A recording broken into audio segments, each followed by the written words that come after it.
નમસ્કાર, આપ જોઈ રહ્યા છો spark today news. Umargam GIDC ખાતે ઇતિહાસમાં પ્રથમ વખત ઉમરગામ ઇન્ડસ્ટ્રીઝ એસોસિએશન એક્સપો 2024નું ભવ્ય પ્રારંભ કરવામાં આવ્યું।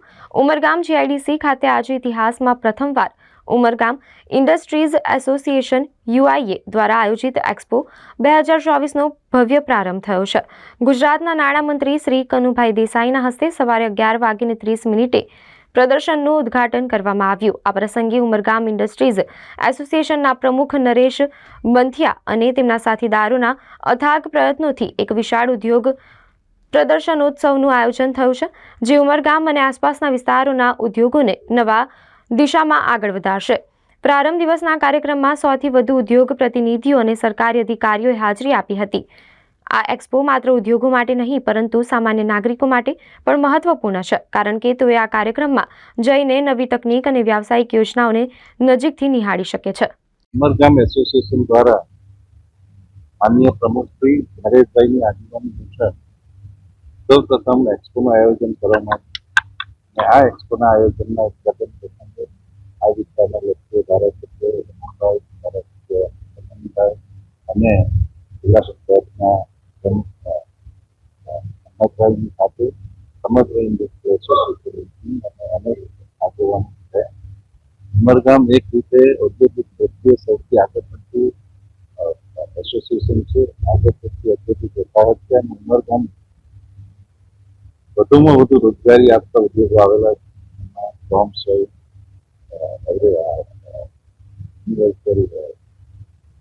હોય, અમરેલા હોય અને સાથે સાથે અગ્રણી કંપનીઓ કે જેઓ એન્જિનિયરિંગમાં પણ આપણે કરેલું છે, આવા બધા ઉદ્યોગોનો એક સમૂહ છે।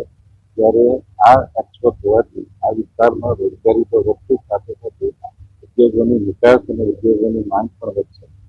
આ વિસ્તારના લોકો, આજુબાજુના લોકોને આનો ઘણો બધો લાભ મળશે અને રોજગારીમાં પણ તકો ઊભી થશે।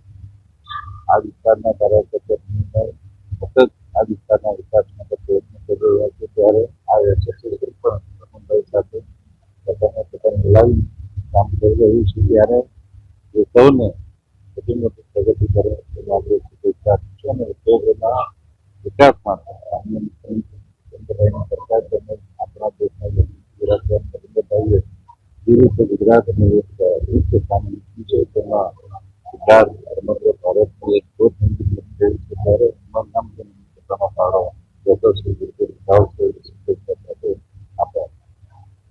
આ પ્રથમવાર યુઆઈએ આ પ્રકારનું એક્સપો કર્યું છે અને આ એક્સપોથી ઉમરગામ ઇન્ડસ્ટ્રીઝમાં જેટલા બી મેન્યુફેક્ચરિંગ યુનિટો છે એ પોતપોતાના પ્રોડક્ટ અહીંયા એક્ઝિબિટ કરી શકે છે અને નવા ગ્રાહકોને એ ઇન્વાઇટ કરી શકે છે। આ એક બહુ સુંદર અભિયાન છે અને હું યુઆઈએના પ્રેસિડેન્ટ નરેશભાઈ બાઠિયા અને એની પૂરી ટીમને ખૂબ એમના અભિનંદન કરું છું કે આવા ટાઈપના એ આયોજન કરે છે, જેનાથી ઉમરગામ અને ઉમરગામ તાલુકાની બાબતમાં આખી દુનિયાને એનો ખ્યાલ પડે। આ બહુ સરસ આયોજન છે।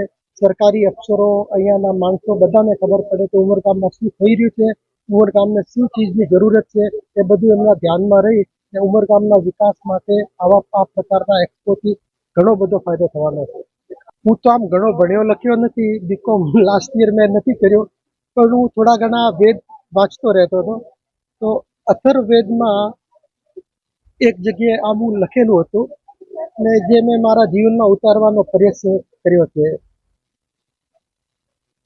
તો કેટલું મહત્વપૂર્ણ છે જે ઇન્ડસ્ટ્રી ત્યાં આગળ કામ કરતું હોય એ જગ્યાએ વિસ્તારની જવાબદારી હોય, લોકોને રોજગારી પૂરી પાડતી હોય, તો સુવિધાઓનું પણ અને સેવાકીય કાર્યક્રમો પણ બીજા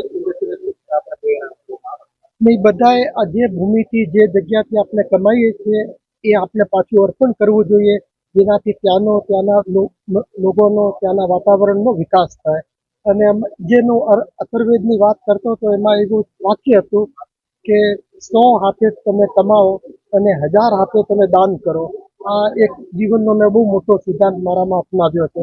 100 હાથ એટલે કે મારા ફેક્ટરીમાં જેટલા બી માણસો કામ કરે છે એના હાથથી કમાવાનું છે અને જે હજારો લોકો બાજુમાં છે, જે પાડોશી છે, જે એરિયામાં રહે છે, એમને આ લાભ મળવો જોઈએ, એમની તરફ આ પહોંચવું જોઈએ આ કમાઈ।